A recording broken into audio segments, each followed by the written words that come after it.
some people are really born fearful, and I just wasn't born with that fear gene. Danny Bradley is a moonshiner, and he's not afraid to admit it. It's illegal. It's very illegal. He says to understand the source of his profession, understand a bit of history when farmers struggled to get their grain to market. They couldn't carry very much at one time, and so if they did carry it, they would carry it to a port or whatever on a river, and then they would sell that corn and may get $2 for it. But if they turn that corn into whiskey, they could carry that all in one trip on a wagon and then get $50 for it. So every farm, just because of transportation and making money and trying to make ends meet, every farm had a moonshine still. The government noticed those stills too, and soon every farmer was facing a whiskey tax, and the Whiskey Rebellion was born. Over generations, it drove them into the woods, hiding out and looking for the source of good whiskey.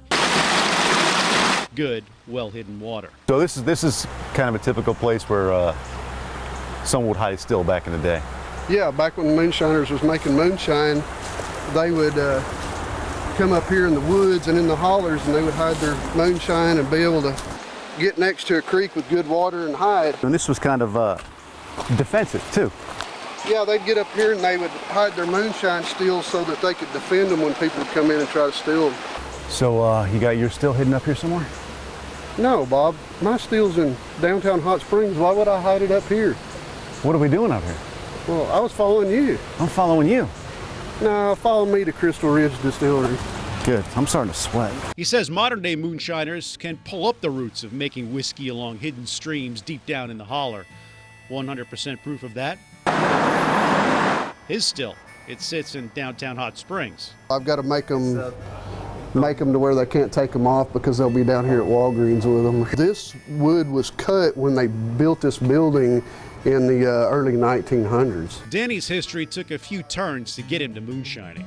In 2013, I graduated from the University of Arkansas with a PhD in poultry science. So how did Dr. Dan the Chicken Man become Dr. Dan the Moonshine Man?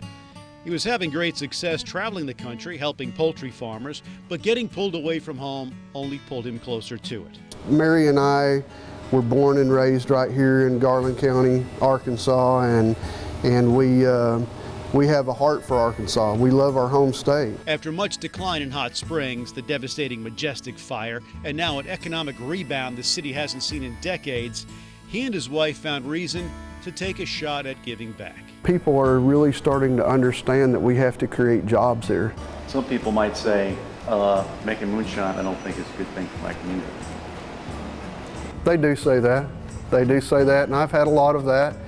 And I've had a lot of negative feedback from people, but that's okay. I mean, I've never been afraid to do what I thought was right and to think about what I want to do rather than being told what to do. And he's doing it over and over, well before creating the first batch of liquor. He created those jobs, and he's transforming a Hot Springs staple, the old country store, into Crystal Ridge Distillery with a crystal clear mission: keep creating those jobs. There is one thing he has no plan on creating. We didn't want it to be a corny hayseed type thing. We wanted it to be a respectable place where an entire family could come, but it wouldn't be corny. But plenty of corn and grain will be involved. This place is built for and around Patrick, an industrial-sized still he had made to replicate one you may find hidden in the Ouachita Mountains generations ago.